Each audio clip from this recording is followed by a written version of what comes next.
Pain dyan. Kim Domingo? Kiray. Si Juancho Trabinio. Tapos kagabi si Bubsy. Si Brenda Mids. Ito naman. Welcome Tolentino. Adlaw-adlaw ara ako dra siling mo siling. Ayaw mo lang yan. Wala mamatay sa dyan. Madam Diwata, so hindi ka na maklearing dito. Ay yes, Sinaworried sila hindi na po talaga ako makikiling 100% kasi wala na po ako, hindi na po ako sa gabal sa kalsada yung puputok ng butsi na mga basher na yan. Nasa loob na po ako at hindi na po tayo nakaka-perwisyo. Ay, thank you so, naman. Clearing, wala na po. Nasa private property na po tayo. Nami pag ginatani dahil kung maanuhan mo na permit.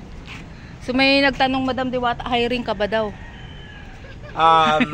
Hiring pag mayroon akong sinunggal, yung mga pasaway. Pero ngayon kasi marami na din tao. Kasi tapon ang pumasok mga 8 yata.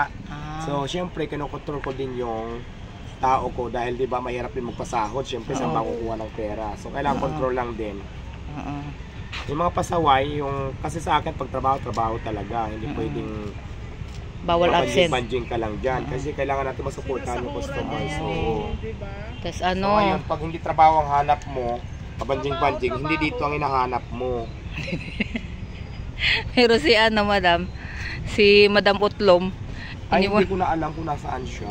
Akala kasi namin magtrabaho na sa'yo, Madam. Hindi naman siya nagtrabaho. Hindi niya cellphone. Mabuti kang nakuha mo na diri nga pwesto. Oo. Yes. Ito yung pwesto ng Answer My Prayer. Alam mo bakit? Kasi hindi ko rin to hinanap, hindi ako nagpa dito. Ako ang pinahanap nila at saka kasi naawa siguro sa akin. So, kasi wala na yung dating pwesto. Oo, lagi kang kiniklearing. Pero if ever, pero okay na to. Dito pa nga lang, medyo busy na. At saka kang okay siya, kay inconvenient sa tao ba? Oo.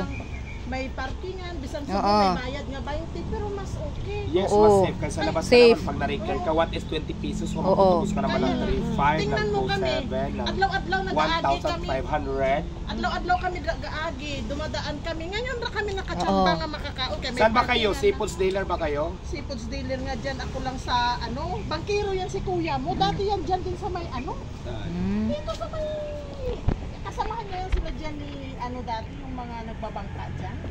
Sa may tulay. Kaso lang nag-apply na si kuya ko sa kumpanya. Kaya, iba na yung niya.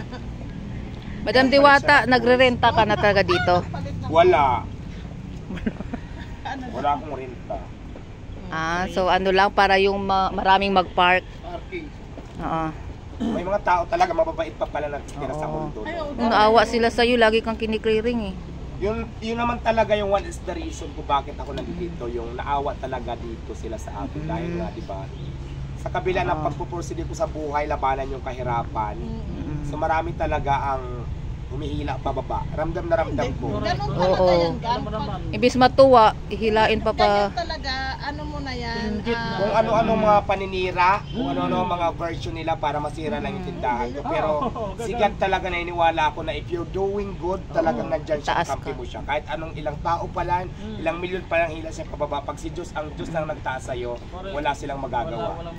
Yun, naniniwala talaga ako doon. Kinilabutan ako sa'yo. Para kang mangga na kung kailan nga namumutik-tik ka ng bunga, babatuhin at babatuhin ka. Kasi ang tao, gawa lang yan. Ay, saan ka? May cashier doon? Maudlo doon. Tuloy-tuloy yung tao, no? Oo. Wala pa yan. Sa hapon pala madami. Sa hapon. Alas 8, alas 9. Abot dito sa may kanto ng section. Kagabi. Tapos unli pa yung ni Madam Diwata. Condiments. Unli, di ba? Unli lahat pagsama sila. Hindi, ang nami. Wala pa bulalog ha? Mamaya pwede pa dumarating kasi pag may dumating sa akin na 100 kilos, pag naluto yan lahat saglit ang maubos ay ang manok. Ang problema kasi doon, supplier ko, yung supplier kasi kulang talaga ang supplier. Oo, kasi for example, ang dating lang yung supplier ko 100 kilos lang. Pag na-serve na lang sa akin yun. Isang araw lang yun. Waiting na naman sila sa panibagong supply sa kanila para ibag-supply sa akin. So tumatagal. Pero kung tuloy-tuloy, Oo, yung manok.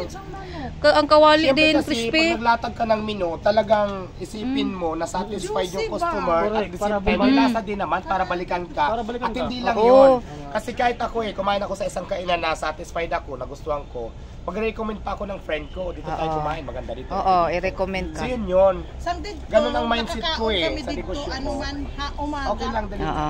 Umaga. Sige na, magpa-picture kayo. Mag-picture na kami. Kami labit na kami. Adlaw na siya ng pakitaan. Ayan. Ayan, may nagpa-picture na kay Diwata. Serve.